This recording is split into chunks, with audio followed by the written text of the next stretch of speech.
Bismillahirrahmanirrahim. Qala Rasulullah sallallahu alaihi wasallam, bersabda Rasulullah sallallahu alaihi wasallam fima rawahu Abu Sa'id Al-Khudri, pada hadis yang diriwayatkan oleh sahabat Abu Sa'id Al-Khudri radhiyallahu taala anhu, qala, beliau menyampaikan, qala Rasulullah sallallahu alaihi wasallam bersabda, lihat kalimatnya, bima makna, lihat saya langsung ke ujung hadisnya saja karena ini cukup panjang sekali. Hatta idza khalasal muslimuna, hatta idza khalasal mu'minuna minan nar, sampai ketika orang-orang beriman diselesaikan urusannya dari neraka. Maksudnya hisab. Ya, saat dihisab sudah dipisahkan nih. Orang beriman semua sudah masuk surga. Siap masuk surga semua. Ya. Yang buruk-buruk masuk neraka. Dah masuk ke neraka. Jadi kalau amalan Anda misalnya 50,001%, Masya Allah, maka Anda masuk ke dalam surga insya Allah. Lebih banyak amal baiknya. Tapi kalau amalan jelek Anda misalnya 50,001%, amal baiknya 49,99, masuk kemana? Ke neraka. Walaupun cuma 0,01%. Yang jadi masalah sekarang 50%, amal baik 50, amal jelek 50. Masuk kemana? Taib. Nah itu belum ke surga dan tidak ke neraka. Lihat kalimat saya, belum ke surga, tidak ke neraka. Disimpan di tempat yang tinggi, yang bisa teramati keduanya. Bisa melihat ke surga, bisa terdengar jerit neraka. Kalau lihat udah nggak tega, udah nggak kuat ke neraka. Terdengar jerit neraka. Ya, itu disebut dengan A'raf namanya, tempat tinggi yang bisa melihat keduanya. Disebut A'raf. Ya, makanya ada Quran surah Al-A'raf, Anda baca dari ayat 45-nya sampai dengan ayat ke-50-nya. Ada ashabul A'raf yang belum ke surga dan sangat ketakutan mendengar jerit-jerit neraka sehingga ingin mengharapkan rahmat Allah Subhanahu wa taala. Dia akan ditempatkan di situ di tengah-tengah nanti sampai selesai hisab. Begitu selesai hisab, dia memohon rahmat Allah, diberikan rahmat Allah, baru kemudian dimasukkan ke dalam surga. Kalau hisabnya misalnya berlangsung selama sehari, maka 1000 tahun dia nunggu di situ. Tayyib. Hatta idza khalasal mu'minuna minan nar, sampai ketika orang-orang beriman itu ya, mulai diselesaikan dari urusan nerakanya. Tayyib, sudah mulai masuk ke dalam surga. Ini sudah selesai, mau masuk ke dalam neraka. Dan dimasukkan, masuk semuanya. Apa yang terjadi? Ma minkum min ahadin bi ashaddi munashadatan lillahi fi istiqsa'il haqqi li ikhwanihi tayyib minal mu'minin lillahi minal mu'minin. Anda tidak akan temukan pada saat itu situasi saat orang-orang beriman akan masuk ke dalam surganya, sementara yang neraka sudah dihukum di situ, sudah banyak yang dihukum, sudah macam-macam masuk.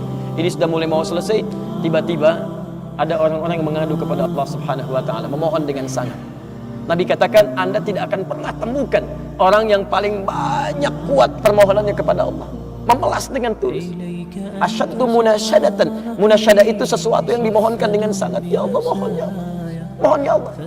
Fawalladzi nafsi biyadi. Sampai Nabi berkata, maka demi Allah yang jiwaku ada di tangannya.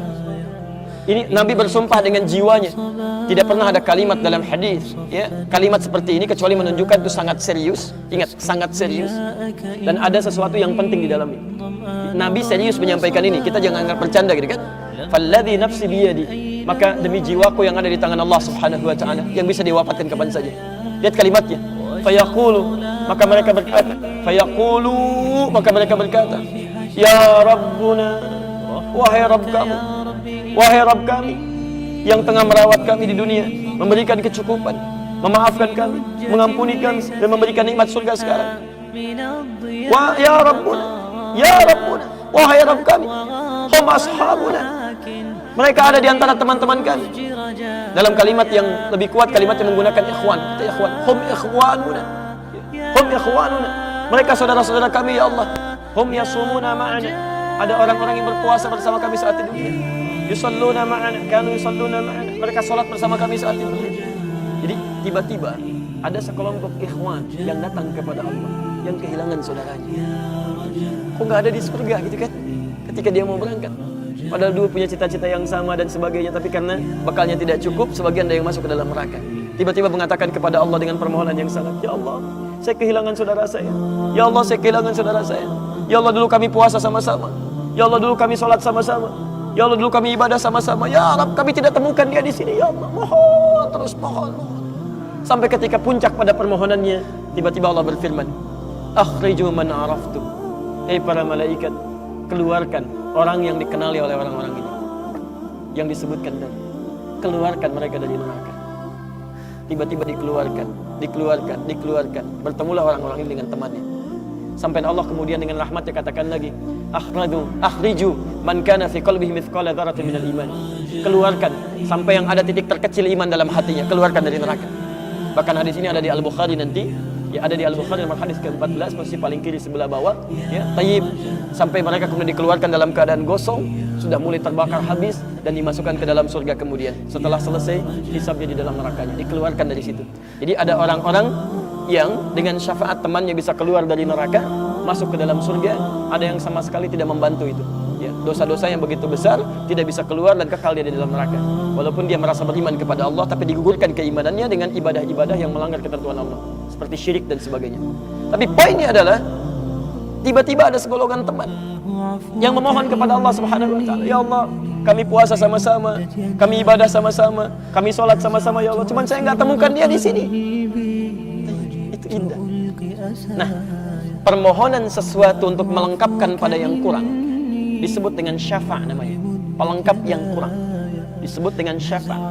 Makanya di tarawih itu ada salat syafa'. Antum salat 11 rakaat, 2 rakaat penyempurnanya yang ke-10 disebut dengan syafa', 1 rakaat akhirnya disebut dengan witir. Ya, ada teman yang merasakan ada yang kurang nih ya Allah. Begitu saya masuk, teman saya nggak ikut, saya ingin dilengkapi dengan itu ya Allah. Tayyib, permohonan untuk menggenapkan sesuatu yang kurang dengan sifat yang sangat memohon luar biasa, maka kalimatnya dirubah dari syafa' menjadi ditambah ta di ujungnya dengan alif di tengahnya. Jadi syafa' ولا عرفت ضحايا ولا لغيرك دوا يا رب يوم الندايا يا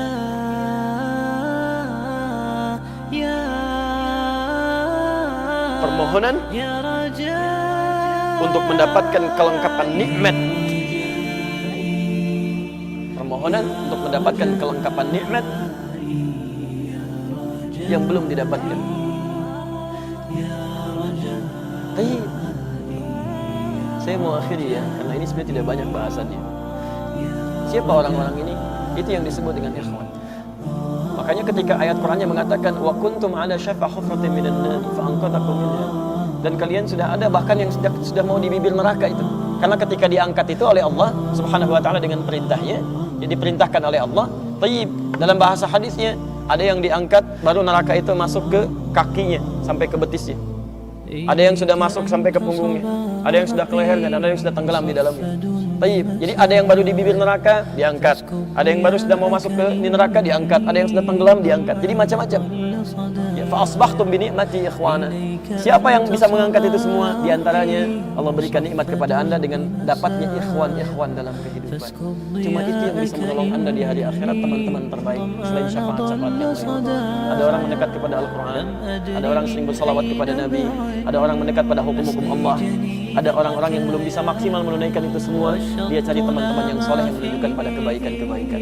Bukankah sering Anda dapati seperti itu? Mungkin Anda bersahabat dengan teman yang tingkat ibadahnya jauh di atas Anda. Anda masih sibuk dengan urusan dunia, tapi masih menunaikan sholat, masih puasa, tapi karena kesibukan dunia Anda, Masya Allah, kurang bekal ibadah Anda. Tapi beruntungnya Anda dengan punya teman yang soleh, berjamaah dengan imam yang soleh, puasa dengan dia, buka sama-sama, kadang saya ikut-ikut misalnya dalam ta'limnya, dalam macam-macamnya. Masya Allah. Maka tiba-tiba ketika Anda dikenal oleh dia, diingat oleh dia, di akhirat nanti tidak ditemukan Anda.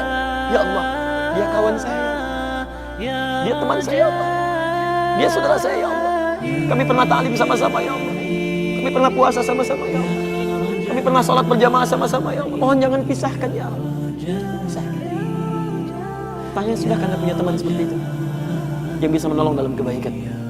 Kalau belum temukan, cepat cari mumpung masih hidup. Sebab kalau sudah kehidupan itu berakhir, tidak mudah untuk menemukannya. Maka pastikan di kantor Anda, teman Anda bisa membawa Anda ke surga. Pastikan di rumah Anda, pasangan hidup Anda adalah teman yang bisa membawa Anda ke surga. Pastikan di tempat kehidupan Anda, siapapun tetangga Anda, kerabat Anda, teman-teman sekolah anak Anda adalah teman yang bisa mengingatkan dan membantu Anda untuk mencari Anda bisa masuk ke dalam surga. Dan saya mohon pada Anda semuanya, tolong ingat ini ya, baik-baik. Kalau nanti di akhirat Anda tidak temukan saya di surga, tolong ingatkan kepada Allah, saya pernah ada di sini, saya pernah ada di sini. Tolong ingatkan. Kalau antum di akhirat nanti tidak temukan saya di surga, tolong ingatkan. Ya Allah, Adi Hidayat pernah mengajar saya dan mengingatkan saya di sini. يا رجائي Subhanakallah. يا رجائي Wa akhiru da'wana alhamdulillahi rabbil alamin. يا